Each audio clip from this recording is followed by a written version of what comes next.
Love ಅಂತೂ ಇಷ್ಟ ಇಲ್ಲ ಅಂತ ಹೇಳಿದ್ರಿ. ಮದ್ವೆ ಆಗುವಂತ ಹುಡುಗನಿಗೆ ಏನೆಲ್ಲ ಕ್ವಾಲಿಟೀಸ್ ಇರಬೇಕು ಅಂತ? ಹ್ಮ್ ನನಗೆ ಇವಾಗ ಗೊತ್ತಿಲ್ಲ. ಮದ್ವೆ ರಿಲೇಶನ್ಶಿಪ್ಸ್ ಅಂದ್ರೇನೆ ಭಯ ಆಗೋಗಿದೆ ನನಗೆ. ಯಾಕೆ ಮೇಡಮ್? ಯಾವ್ದು ನಾನು ಬೆಸ್ಟ್ ಒಳ್ಳೆ ಎಕ್ಸಾಂಪಲ್ಸ್ ನೋಡಿಲ್ಲ. ಮದ್ವೆ ಅಂದ್ರೆ ಇದೆ ಬೆಸ್ಟ್, ಇಲ್ಲಿ ಒಳ್ಳೆ ಎಕ್ಸಾಂಪಲ್ಸ್ ಇದೆ, ಇಲ್ಲ ಅಂತ ನಾನು ಹೇಳಲ್ಲ. ಬಟ್ ಫಾರ್ ಎಕ್ಸಾಂಪಲ್ ಇವಾಗ ನನ್ನ ಪೇರೆಂಟ್ಸ್ ನಾನು ಅಬ್ಸರ್ವ್ ಮಾಡ್ತಿರ್ತೀನಿ ಅವಾಗ ನಮ್ಮಪ್ಪ ಏನಾದ್ರು ನಮ್ಮಪ್ಪಂಗೆ ಏನಾದ್ರು ಹೇಳಿದಾಗ ನಮ್ಮಪ್ಪ ರಿಯಾಕ್ಟ್ ಮಾಡ್ಬಿಡ್ತಾರೆ, ನಿಂಗೆ ಗೊತ್ತಾಗಲ್ಲ ಸುಮ್ನೆ ಇರೋ ಅಂತ, ಅಥವಾ ಆತರ ಏನಾದ್ರು ಹೇಳ್ತಾರೆ, ಇನ್ ರಿಟರ್ನ್ ಏನಾದ್ರು ಹೇಳ್ತಾರೆ. ಅದೇ ನಾವು ಇವಾಗ ನಾನು ಲವ್ ಮಾಡೋ ಅಥವಾ ಮದ್ವೆ ಆಗೋ ಹುಡ್ಗಂಗೆ ನಾನ್ ಜಸ್ಟ್ ಥಿಂಕ್ ಮಾಡ್ತೀನಿ, ನನ್ಗೆ ಏನಾದ್ರು ಹಿಂಗ್ ಹೇಳಿದ್ರೆ ನಾನು ಸುಮ್ನೆ ಇರ್ತೀನ, ನಾನು ರಿಟರ್ನ್ ಹೇಳ್ತೀನಿ. ಬಟ್ ನಮ್ಮಮ್ಮ ಸುಮ್ನಾಗ್ಬಿಡ್ತಾ ಇದ್ರು. ಅಥವಾ ಏನೋ ಒಂದು ಜಗಳ ಆಗ್ತಿರುತ್ತೆ, ಅಥವಾ ಏನೋ ಒಂದು ಕ್ವೆಶ್ಚನ್ ಮಾಡ್ಬೇಕು ಪೇರೆಂಟ್ಸ್. ಈಗ ನಮ್ಮಪ್ಪ ಏನಾದ್ರು ಎಲ್ಲಾದ್ರೂ ಹೋಗಿದ್ದಾರೆ ಅಥವಾ ಎಲ್ಲಾದ್ರೂ ಲೇಟ್ ಆಗಿ ಬರ್ತಾರೆ ಅಂದಾಗ ನಮ್ಮಮ್ಮ ಎಲ್ರಿ ಹೋಗಿದ್ರಿ, ಇಲ್ಲೇ ಸ್ವಲ್ಪ ಕೆಲ್ಸ ಇತ್ತು ಹೋಗಿದ್ದೆ. ಅಥವಾ ನಮ್ಮಮ್ಮ ಎಲ್ಲಾದ್ರೂ ಹೋಗಿದ್ರೆ ಇಲ್ಲ ಸ್ವಲ್ಪ ಕೆಲ್ಸ. ಬಟ್ ಇವಾಗ ಏನಾಗುತ್ತೆ ಗೊತ್ತಾ, ಡಿಸ್ಕಷನ್ಸ್ ಮಾಡ್ತಾನೆ ಚಿಕ್ಕ ವಿಷಯನೇ ದೊಡ್ಡ ಜಗಳ ಆಗಿ ಅದು ಡಿವೋರ್ಸ್ ಅಂತೆ, ಬ್ರೇಕಪ್ ಅಂತೆ ಅಂತೆಲ್ಲ ಆಗ್ತಾ ಇದೆ. ನನಗೀಗ ಹುಡುಗನ್ ಕ್ವಾಲಿಟೀಸ್ ಕೇಳಿದ್ರೆ ಯಾವ ರಿಲೇಶನ್ಶಿಪ್ ಪರ್ಫೆಕ್ಟ್ ಆಗಿರಲ್ಲ, ಬಟ್ ಮೇಜರ್ ಪ್ರಿಯಾರಿಟಿ ಅಂತಂದ್ರೆ ಈ should be one girl man ಆಗಿದ್ರೆ that is my major priority. ಅದ್ ಬಿಟ್ಟು ಬೇರೆ ಎಲ್ಲ ನನ್ನ ಕರಿಯರಿಗೆ ಸ್ವಲ್ಪ ಸಪೋರ್ಟ್ ಮಾಡ್ಕೊಂಡು ಅಡ್ಜಸ್ಟ್ ಮಾಡ್ಕೊಂಡು ಹೋಗ್ಬೇಕು ಅಷ್ಟೇ. ಈ ಹುಡುಗ ಹೈಟ್ ಆಗಿರ್ಬೇಕು, ಚೆನ್ನಾಗಿ ಹೈಟು ವೈಟು ಪರ್ಸನಾಲಿಟಿ ಚೆನ್ನಾಗಿರ್ಬೇಕು, ಹಾಗೇನೆ ಇದೇ ಫೀಲ್ಡ್ ಅಲ್ಲೇ ವರ್ಕ್ ಮಾಡ್ಬೇಕು, ಹಿಂಗೆ ಕೆಲವೊಬ್ರಿಗೆ ಆಸೆ ಇದ್ದೇ ಇರುತ್ತಲ್ಲ. ಇದೇ ಫೀಲ್ಡ್ ಅಲ್ಲಿ ವರ್ಕ್ ಮಾಡಿದ್ರೆ ಪ್ರಾಬಬ್ಲಿ ಇಲ್ಲಿ ಎನ್ವಿರಾನ್ಮೆಂಟ್ ಗೊತ್ತಾಗುತ್ತೆ, ಅದು ಪ್ಲಸ್ ಆಗತ್ತೆ, ಇಲ್ಲ ಅಂತ ನಾನು ಹೇಳಲ್ಲ. But at the same time ಅದು ಮೈನಸ್ಸು ಆಗ್ಬಹುದು ನಾನು ನೋಡಿರೋ ಹಂಗೆ. ಅಂದ್ರೆ ಕರಿಯರ್ ಗ್ರೋತ್ ಅದು ಇಬ್ರದು ಈಕ್ವಲ್ ಇಲ್ಲ ಅಂತಂದಾಗ may be differences of opinions ಬರುತ್ತೆ. ಅವಳು ಬೆಳೀತಾ ಇದ್ದಾಳೆ, ನಾನ್ ಬೆಳೀತಿಲ್ಲ, ಅಥವಾ ಅವ್ನ್ ಬೆಳೀತಾ ಇದ್ದಾನೆ, ನಾನ್ ಬೆಳೀತಾ ಇಲ್ಲ ಅನ್ನೋದು ಬರ್ಬಹುದೇನೋ ಅನ್ನೋದು ನನ್ನ ತಲೆಯಲ್ಲಿದೆ. ಅಂಡ್ ಫೈನಾನ್ಷಿಯಲಿ ಕೂಡ ಡಿಫ್ರೆನ್ಸಸ್ ಬರಬಹುದು.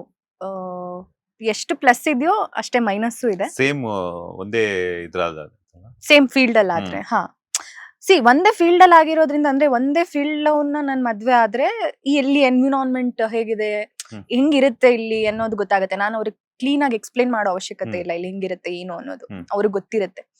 But at the same time drawbacks ಏನು ಅಂತಂದ್ರೆ ಅದೇ ಡಿಫ್ರೆನ್ಸಸ್ ಆಫ್ ಒಪಿನಿಯನ್ಸ್ ಬರಬಹುದೇನು ಅನ್ನೋದು. ಗಂಡ ಹೆಂಡತಿ ಸುಮ್ಮನಿದ್ರು ತಂದಿಕ್ಕೋ ಜಾಸ್ತಿ ಆ ತರದ್ದೆಲ್ಲ ಇರುತ್ತೆ. ಅಂಡ್ ನಮ್ಗೆ ಗೊತ್ತಿಲ್ಲದೆ ಆ ಥಾಟ್ಸ್ ನಮ್ ತಲೆಯಲ್ಲಿ ಬಂದ್ಬಿಡತ್ತೆ. ಸೊ ಸದ್ಯಕ್ಕಂತೂ ಆ ಯೋಚನೆಗಳಿಲ್ಲ. ಲುಕ್ಸ್ ವೈಸ್ ಅಂದ್ರೆ ಇವಾಗ ನೋಡಿ, ಕೆಲವೊಂದ್ಸಲ ಕ್ಯಾರೆಕ್ಟರ್ ಇಷ್ಟ ಆಗ್ಬಿಟ್ರೆ ಅವ್ರು ಚೆನ್ನಾಗೇ ಕಾಣಿಸ್ತಾರೆ ನಮಗೆ. ಈ ಕ್ಯಾರೆಕ್ಟರ್ ಇಷ್ಟ ಆಗ್ಲಿಲ್ಲ ಅಥವಾ ಅವ್ರ ಬಿಹೇವಿಯರ್ ಇಷ್ಟ ಆಗ್ಲಿಲ್ಲ ಅಂದ್ರೆ ಅವ್ರು ಎಷ್ಟೇ ಚೆನ್ನಾಗಿದ್ರು ನಮ್ಗೆ ಚೆನ್ನಾಗ್ ಅನ್ಸಲ್ಲ. ಸೊ ಲುಕ್ಸಿಗೆ ಅಷ್ಟು ನಾನು ಇಂಪಾರ್ಟೆನ್ಸ್ ಕೊಡಲ್ಲ. ಅಂದ್ರೆ ಈಗ ಸೋಷಿಯಲ್ ಮೀಡಿಯಾ ಆಗಿರೋದ್ರಿಂದ ನೀವು ಸೋಷಿಯಲ್ ಮೀಡಿಯಾದಲ್ಲಿ ಆಕ್ಟಿವ್ ಆಗಿರ್ತೀರ. ಸೊ ಯಾರಾದ್ರೂ ಸೋಷಿಯಲ್ ಮೀಡಿಯಾದಲ್ಲೆಲ್ಲ ಪ್ರಪೋಸ್ ಮಾಡಿದಾರ ಅಂತ? ಅದು ಬರ್ತಾನೆ ಇರುತ್ತೆ. ಅದ್ ಕಾಮೆಂಟ್ಸ್ ಅಲ್ಲಿ ಐ ಲವ್ ಯು ಅಂತೆಲ್ಲ ಹಾಕ್ಬಿಡ್ತಾರೆ. ನಾನು ಇನಿಷಿಯಲಿ ಇಂಡಸ್ಟ್ರಿಗೆ ಬಂದಾಗ ನಾನು ಹೇಳಿದ್ನಲ್ಲ, ಮನೇಲೆಲ್ಲ ಹಂಗೆ ಇದೆಲ್ಲ ತುಂಬಾ ಸ್ಟ್ರಿಕ್ಟ್ ಅಂತ. ಅವ್ರು ಯಾರಂತಾನೆ ಗೊತ್ತಿರಲ್ಲ ನನಗೆ. ಐ ಲವ್ ಯು ಆತರ ಎಲ್ಲ ಏನೇನೋ ಕಾಮೆಂಟ್ಸ್ ಹಾಕಿದಾಗ ನಾನು ಡಿಲೀಟ್ ಮಾಡ್ಬಿಡ್ತಾ ಇದ್ದೆ. ಅಯ್ಯೋ ನನ್ನ ರಿಲೇಟಿವ್ಸ್ ಯಾರಾದ್ರೂ ನೋಡಿ ನಮ್ಮ ಅಪ್ಪಂಗೆ ಹೇಳ್ಬಿಟ್ರೆ ಈ ತರ ಎಲ್ಲ, ಅಂದ್ರೆ ಅಷ್ಟು ಇಮ್ಯಾಚ್ಯೂರ್ ನನ್ಗೆ ಅವಾಗ ಇಮ್ಯಾಚ್ಯೂರಿಟಿ ಇದ್ದಿದ್ದು. ಬಟ್ ಇವಾಗೆಲ್ಲ ನಾನು ಏನು ಡಿಲೀಟ್ ಮಾಡಕ್ ಹೋಗಲ್ಲ. ಕಾಮೆಂಟ್ಸ್ ಅಲ್ಲೇ ಡೈರೆಕ್ಟ್ ಆಗಿ ಮಾಡ್ತಾರೆ ಅಂದ್ರೆ ಇನ್ ಆಫ್ ಕೋರ್ಸ್ DMs ಅಲ್ಲಿ ತುಂಬಾ ಬರ್ತಾನೆ ಇರುತ್ತೆ. ನಾನು ಮತ್ತೆ ನನ್ನ ಕಸಿನ್ ವಿಶು ಅಂತ ಇದ್ದಾನೆ ನಮ್ಮಣ್ಣ, ನಾನು ಒಂದೊಂದ್ಸಲ ವಿಡಿಯೋ ಕಾಲ್ಸ್ ಎಲ್ಲ ಎವ್ರಿ ಈವ್ನಿಂಗ್ ನಾವು ಕಸಿನ್ಸ್ ವಿಡಿಯೋ ಕಾಲ್ ಮಾಡ್ತಾ ಇರ್ತೀವಿ. ಮಾಡಿ ನಾನು ಸ್ಕ್ರೀನ್ ಶೇರ್ ಮಾಡ್ತಿರ್ತೀನಿ, ನೋಡು ಇಲ್ಲಿ ಈ ತರ ಇವತ್ತು ಈ ತರ ಬಂದಿದೆ ಅಂತ. ಅವನು ರೇಗಿಸ್ತಾ ಇರ್ತಾನೆ. ಸೊ ಆತರ ಬರ್ತಿರತ್ತೆ ಇನ್ಸ್ಟಾಗ್ರಾಮ್. ಚೆಕ್ ಮಾಡ್ಬಿಟ್ಟು ನೋಡ್ಬಿಟ್ಟು ಎಂಜಾಯ್ ಮಾಡ್ಕೊಂಡು ಕೆಲವೊಂದು ಕ್ರೇಜಿ ಆಗಿ ಬಂದಿರುತ್ತಲ್ವಾ, ಅದನ್ನ ನೋಡಿ ಹಿಂಗಂದ್ರೆ ನಾನು ಯಾರು ಅಂತಾನೆ ಅವ್ರಿಗೆ ಗೊತ್ತಿಲ್ಲ. ಬಟ್ ಇಷ್ಟು ಡೆಪ್ತ್ ಆಗಿ ಹೋಗಿ ಅಂಡ್ ಅವ್ರೇನ್ ನಾನು ಒಬ್ಳಿಗೆ ಮಾಡಿರಲ್ಲ, ಅದೇ ಮೆಸೇಜ್ ಕಟ್ ಕಾಪಿ ಪೇಸ್ಟ್ ಎಷ್ಟೋ ಜನಕ್ಕೆ ಹೋಗಿರುತ್ತೆ. ಸೊ ಅದು ಸೀರಿಯಸ್ ಆಗಿ ತಗೊಳ್ಳೋಂತ ಪ್ರಪೋಸಲ್ಸ್ ಅಲ್ಲ. ಮಾತಾಡ್ತಾ ಹೇಳ್ತಾ ಇದ್ರಿ ಕ್ರೇಜಿ ಆಗಿ ಅಂತ. ರೀಸೆಂಟ್ ಆಗಿ ಕ್ರೇಜಿ ಅಷ್ಟು ಪ್ರಪೋಸಲ್ ಯಾವ್ದಾದ್ರು ಶೇರ್ ಮಾಡೋದಾದ್ರೆ? ಮರ್ತೋಗಿದೆ ನನಗೆ. ನಾನ್ ಶೈವ ಅಂತ ಹಾಕಿರೋದ್ರಿಂದ ನಾನು ಲಿಂಗಾಯತ್ ಅಂತ ಗೊತ್ತಾಗಿ ಯಾರೋ ಒಬ್ರು ನಾನು ಲಿಂಗಾಯತ್, ನಮ್ಮ ಮನೇಲಿ ಹುಡುಗಿ ನೋಡ್ತಾ ಇದಾರೆ, ನಮ್ಮಮ್ಮ ನಿಮ್ ಸೀರಿಯಲ್ ಫ್ಯಾನು, ಡೈಲಿ ನೋಡ್ತಿರ್ತಾರೆ, ನಿಮ್ ತರಾನೇ ಸೊಸೆ ಬೇಕು ಅಂತ ಕೇಳ್ತಾ ಇದಾರೆ, if you don't mind will you accept my proposal ಅಂತ ಕಳ್ಸಿ ಸೀರಿಯಲ್ ನೋಡಿ ಪ್ರಪೋಸಲ್ ಬಂದ್ ಮಾಡ್ಬಿಟ್ಟಿದ್ರ?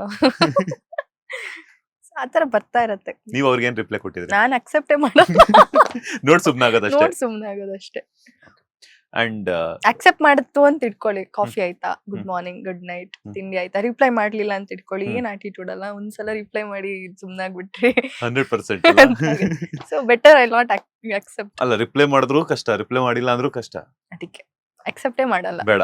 ಬಟ್ ರೇರ್ ನಾ ನೋಡೋದು ಯಾವಾಗ್ಲೂ ಒಂದೊಂದ್ಸಲ ನೋಡ್ತಿರ್ತೀನಿ ರಿಕ್ವೆಸ್ಟ್. ಮತ್ತೆ ಯಾಕಂದ್ರೆ ಈ ಪ್ರಮೋಷನ್ ರಿಲೇಟೆಡ್ ಎಲ್ಲ ಇನ್ಸ್ಟಾಗ್ರಾಮ್ DMs ಬರ್ತಿರ್ತಲ್ಲ, ಅದ್ರ ಮೇಲೆ ಕಾನ್ಸಂಟ್ರೇಟ್ ಮಾಡ್ತೀನಿ. ಅಲ್ಲೇ ಅವಾಗ ಹಿಂಗೆ ನೋಡ್ತಾ ಇರೋದು. ಸೋಷಿಯಲ್ ಮೀಡಿಯಾದಿಂದ ಅನುಕೂಲನೂ ಇದೆ, ಅನಾನುಕೂಲನೂ ಇದೆ. ಸೋಷಿಯಲ್ ಮೀಡಿಯಾದಿಂದ ಯಾವತ್ತಾದ್ರೂ ಒಂದು ಟ್ರಬಲ್ ಅನ್ನ ಫೇಸ್ ಮಾಡಿದ್ದುಂಟಾ ಅಂತ? ಇಲ್ಲ. ಅದ್ ನಾವ್ ಹೆಂಗ್ ಯೂಸ್ ಮಾಡ್ತೀವಿ ಹಂಗೆ. ನನಗೆ ಟ್ರಬಲ್ ಅಂತ ಯಾವತ್ತೂ ಆಗಿಲ್ಲ. ನಾನು ಪ್ರತಿಯೊಂದು ಪೋಸ್ಟ್ ಮಾಡ್ಬೇಕಾದ್ರೆ ಇದ್ ಮಾಡಿದ್ರೆ ಏನಾದ್ರೂ ಆಗ್ಬಹುದೇನೋ ಅಂತ ಯೋಚನೆ ಮಾಡಿನೇ ಪೋಸ್ಟ್ ಮಾಡ್ತೀನಿ. ಸೊ ಆ ಕಾನ್ಶಿಯಸ್ನೆಸ್ ಇರೋದ್ರಿಂದ ನನಗೆ ಇನ್ನೂ ಆತರ ಟ್ರಬಲ್ ಯಾವ್ದು ಬಂದಿಲ್ಲ, ಬರೋದು ಬೇಡ. ಸೊ ಬಂದಿಲ್ಲ ನನಗೆ ಯಾವ್ದು. ಅದನ್ನ ನಾವ್ ಹೆಂಗ್ ಯೂಸ್ ಮಾಡ್ತೀವಿ ಹಂಗೆ. ಇವಾಗ ನಾನು ಸೀರಿಯಲ್ ಮಾಡ್ಬೇಕಾದ್ರೆ ಸೀರಿಯಲ್ ರಿಲೇಟೆಡ್ ಪ್ರಮೋಷನ್ಸ್, ಇವಾಗ ಮೂವಿ ರಿಲೇಟೆಡ್ ಪ್ರಮೋಷನ್ಸ್ ಮಾಡ್ತಿರ್ತೀನಿ. ಅಂಡ್ ಅದಲ್ಲದೆ ನಾನೇ ಬೇರೆ ಲುಕ್ಸ್ ಅಲ್ಲಿ ಫೋಟೋ ಶೂಟ್ಸ್ ಎಲ್ಲ ಮಾಡಿಸಿ ಹಾಕ್ತಾ ಇರ್ತೀನಿ. ಅದು ಬಿಟ್ರೆ ಬೇರೆ ತರ ನಾನು ಏನು ಮಾಡಕ್ ಹೋಗಿಲ್ಲ. ಸೊ ನನ್ಗೇನು ಆತರ ಡ್ರಾಬ್ಯಾಕ್ಸ್. ಕಮೆಂಟ್ಸ್ ಅಲ್ಲಿ ಏನಾದ್ರು ನೆಗೆಟಿವ್ ಬಂದ್ರು ಅದ್ರ ಬಗ್ಗೆ ಥಿಂಕ್ ಮಾಡಕ್ ಹೋಗಲ್ಲ ಜಾಸ್ತಿ, ಅದು ಇದಾಗಲ್ಲ. ಬಟ್ ನಿಮ್ದು ರೀಸೆಂಟ್ ಆಗಿ ಮೊನ್ನೆ ನಾನು ಕಲ್ಮಶ ಇಲ್ಲ ಅನ್ನೋದನ್ನ ನಿಷ್ಕಲ್ಮಶ ಇಲ್ಲ ಅಂತ ಹೇಳ್ಬಿಟ್ಟಿದೀನಿ. ಅದು ಕಾಮೆಂಟ್ಸ್ ಅಲ್ಲಿ ಬರ್ತಾ ಇದೆ, ನಾನು ಅದನ್ನ ಕರೆಕ್ಟ್ ಮಾಡಿದೀನಿ. ಗೊತ್ತಾಗ್ದೆ ನಾನೇನೋ ಹೇಳ್ಬಿಟ್ಟಿದ್ದೀನಿ ಫ್ಲೋ ಅಲ್ಲಿ. ಅದು ಆತರ ಸಮ್ಟೈಮ್ಸ್ ಆಗುತ್ತೆ, ಏನ್ ಮಾಡೋದಕ್ಕಾಗಲ್ಲ. ಮಾತಾಡ್ತಾ ಫ್ಲೋ ಅಲ್ಲಿ ಟಂಗ್ ಟ್ವಿಸ್ಟ್ ಆಗುವಂತ ಕಾಮನ್ ಆಗಿರುತ್ತದೆ. ಲೇಟೆಸ್ಟ್ ಹಾಗೂ ಇಂಟ್ರೆಸ್ಟಿಂಗ್ ಸುದ್ದಿಗಳಿಗಾಗಿ ಬಾಸ್ ಟಿವಿ ಕನ್ನಡ ಚಾನೆಲ್ನ ಸಬ್ಸ್ಕ್ರೈಬ್ ಮಾಡಿ. ಹಾಗೆಯೇ ಬೆಲ್ ಐಕಾನ್ ಪ್ರೆಸ್ ಮಾಡಿ. ಇದರ ಜೊತೆಗೆ ಫೇಸ್ಬುಕ್, ಇನ್ಸ್ಟಾಗ್ರಾಮ್, ಎಕ್ಸ್ ನಲ್ಲೂ ಮಿಸ್ ಮಾಡದೆ ಫಾಲೋ ಮಾಡಿ.